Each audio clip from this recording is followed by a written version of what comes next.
നവകേരള സർവേയുമായി ബന്ധപ്പെട്ട് ഹൈക്കോടതിയുടെ ഒരു നിർണായകമായിട്ടൊരു ഉത്തരവുണ്ട്. അതൊരു രാഷ്ട്രീയ ലക്ഷ്യങ്ങളോട് കൂടിയാണെന്ന് പറഞ്ഞാൽ അതിന് ഒരു തടസ്സം അല്ലെങ്കിൽ അത് റദ്ദാക്കിയിട്ടുണ്ട്. അങ്ങനെ രാഷ്ട്രീയ ലക്ഷ്യങ്ങളോടാണെന്ന് വിധിയിലുണ്ടോ? അങ്ങനെ പരാമർശം അല്ല, ഞാൻ ചോദിക്കുന്ന ഓരോന്നും മനസ്സിലാക്കിയിട്ടില്ല പറയാൻ പറ്റും. സർവേ റദ്ദാക്കി വിധി വരട്ടെ. വിധി വന്നാലല്ലേ ഏത് കണ്ടീഷനിലാണ്. ഞാൻ മനസ്സിലാക്കിയിടത്തോളം സാങ്കേതികമായിട്ടുള്ള റൂൾസ് ഓഫ് ബിസിനസ്സുമായി ബന്ധപ്പെട്ടിട്ടാണെന്നാണ്.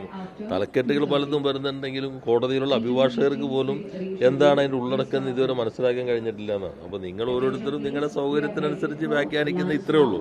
എന്തായാലും അത് റദ്ദാക്കിയതിൻ്റെ കാരണം എന്താണ് എന്നുള്ളത് വിധി പൂർണ്ണമായിട്ട് വരുമ്പോൾ ഞങ്ങൾ പരിശോധിക്കും. ചിലപ്പോൾ സാങ്കേതികമായ പ്രശ്നമാണെങ്കിൽ സാങ്കേതികമായ പിഴവ് നികത്തും. അതല്ല വേറെ പ്രശ്നങ്ങളാണെങ്കിൽ അതെന്താണെന്ന് പരിശോധിച്ചിട്ട് തുടർ നടപടി സ്വീകരിക്കും. അല്ല, അത് വിധി വരണ്ടേന്ന്. നമ്മൾ വിധി സാധാരണ വിധി അപ്ലോഡ് ചെയ്യേണ്ട സമയമായി.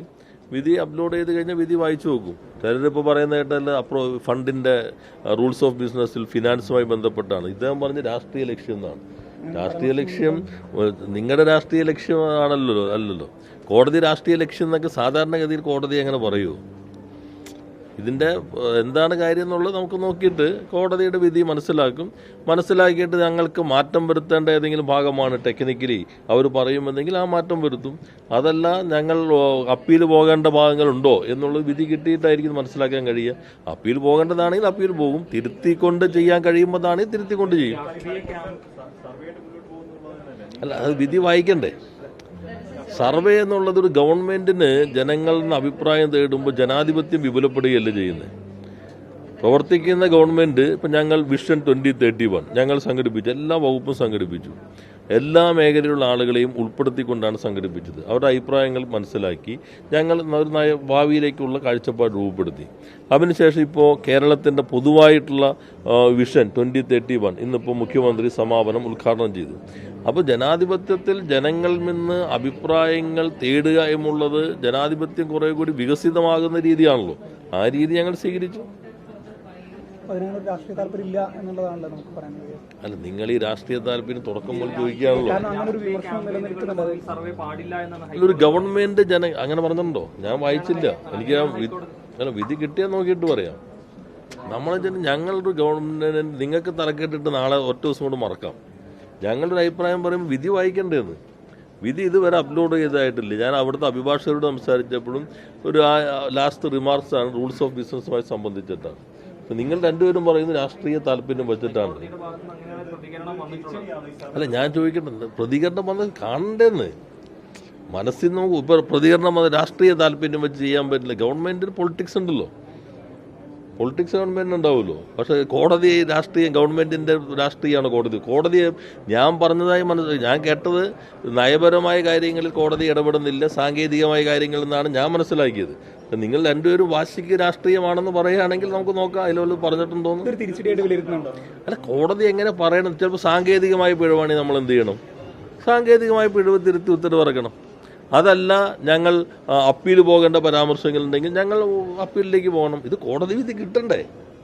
ഇന്നലെ ഞാൻ പറഞ്ഞു, മിനിഞ്ഞാന്നും പറഞ്ഞപ്പോൾ ഇപ്പോൾ നിങ്ങൾക്ക് മനസ്സിലായില്ലേ? സുപ്രീം കോടതിയിൽ ഇന്നലെ ഞാൻ പറഞ്ഞില്ലേ? പ്രതിപക്ഷ നേതാവ് പറഞ്ഞു ഇപ്പോൾ പറയണം, ഞങ്ങൾ ഭരണത്തിൽ വന്നാൽ അഫിഡാവിറ്റ് മാറ്റി കൊടുക്കുന്നതാണ്. അപ്പോൾ ഭരണത്തിൽ വരാവുന്ന സമയം ഇത് കഴിഞ്ഞിട്ടേ ഉള്ളൂ. അങ്ങനെയാണെങ്കിൽ അദ്ദേഹം എന്ത് ചെയ്യണം? അദ്ദേഹം ഉടൻ സുപ്രീം കോടതിയിലേക്ക് പോകണം. തെരഞ്ഞെടുപ്പ് വരാണ്, ഞങ്ങൾ പുതിയ അഫിഡാവിറ്റായിട്ട് ഇരിക്കുകയാണ്, അതുകൊണ്ട് ഈ കേസ് ഇപ്പോൾ എടുക്കരുത് എന്ന് പറഞ്ഞ് അദ്ദേഹം സുപ്രീം കോടതി പോട്ടെ. അദ്ദേഹത്തിൻ്റെ ഒരു അഫിഡാവിറ്റ് ഇരിക്കുകയല്ലേ. അദ്ദേഹമാണ് ഇപ്പോഴേ ജയിച്ചു എന്ന് കരുതിയിരിക്കുകയാണല്ലോ. അപ്പോൾ സുപ്രീം കോടതി പോകാമല്ലോ. ഇതിപ്പോൾ തെരഞ്ഞെടുപ്പിൻ്റെ വക്കത്ത് ഇത് കൊണ്ടുവയ്ക്കരുത്, ഞങ്ങൾ വളരെ വിശദമായ ഒരു അഫിഡാവിറ്റായിട്ട് റെഡി ആയിട്ടിരിക്കുകയാണ്. പിന്നെ ഏത് അഫിഡാവിറ്റ് തിരുത്തണ്ടേ? അപ്പോൾ അദ്ദേഹം ഇപ്പോൾ കോടതി പോകുന്ന ഞാൻ പ്രതീക്ഷിക്കുന്നത്. കാരണം തെരഞ്ഞെടുപ്പ് വരുമ്പോൾ എന്തായാലും തെരഞ്ഞെടുപ്പിന് മുൻപ് വിധി വരും. ഈ തെരഞ്ഞെടുപ്പ് നടക്കുന്ന സമയം മുഴുവത്തായിരിക്കും, അതിന് ശേഷമല്ല, അതിന് മുമ്പാണ് വിധി വരുന്നത്. അപ്പോൾ അദ്ദേഹം പറഞ്ഞതനുസരിച്ചാണ് അദ്ദേഹം നാളെ സുപ്രീം കോടതി പോകേണ്ടതാണ്.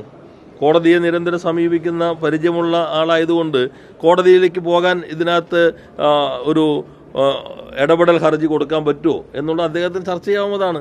തെരഞ്ഞെടുപ്പ് വരുന്നത് വരെ ഇത് മാറ്റിവെക്കണം, ഞങ്ങളുടെ പുതിയ അഫിഡാവിറ്റായിട്ട് നിൽക്കുകയാണ്. ഒരു ഗവൺമെൻറ്, ഏത് ഗവൺമെൻറ് വന്നാലും അവർക്ക് അവസരം കൊടുക്കണം, അദ്ദേഹത്തിന് ആവശ്യപ്പെടാവുന്നതാണ്. സർക്കാരിന്റെ ഭാഗത്ത് ഈ അഫിഡവിറ്റിന്റെ കാര്യത്തിൽ തീരുമാനം വൈകുന്നു. ഏത് അഫിഡവിറ്റാണ് പ്രശ്നം? അവസാനം അങ്ങ് പറഞ്ഞത് പ്രതിപക്ഷ നേതാവ് ഉദ്ദേശിച്ച ശബരിമല. അല്ല, ഞങ്ങൾ ഇന്നലെ പറഞ്ഞല്ലോ, ഞങ്ങളോട് ഇപ്പോൾ ഒരു അഫിഡാവിറ്റ് ചോദിച്ചിട്ടില്ലല്ലോ. നിങ്ങൾ ചാനലുകാരോട് ഇന്നലെ മുഴുവൻ പറഞ്ഞല്ലോ, ഒരു അഫിഡാവിറ്റ് ഞങ്ങളോട് ഇപ്പോൾ ചോദിച്ചിട്ടില്ലല്ലോ. ഇപ്പം ചോദിച്ചിരിക്കുന്നത് 7 പ്രശ്നങ്ങളെ കുറിച്ചല്ലേ അഭിപ്രായം പറയാൻ. ആ അഭിപ്രായം ഞങ്ങൾ കോടതി പറയും. പക്ഷെ അദ്ദേഹം പറഞ്ഞ അഫിഡാവിറ്റ് ഉടൻ തിരുത്തി കൊടുക്കണമെന്ന്. കോടതി പറഞ്ഞാൽ ഇത് അഫിഡാവിറ്റ് ഏതാണ് ഞങ്ങളുടെ മുമ്പിലുള്ള അഫിഡാവിറ്റ്?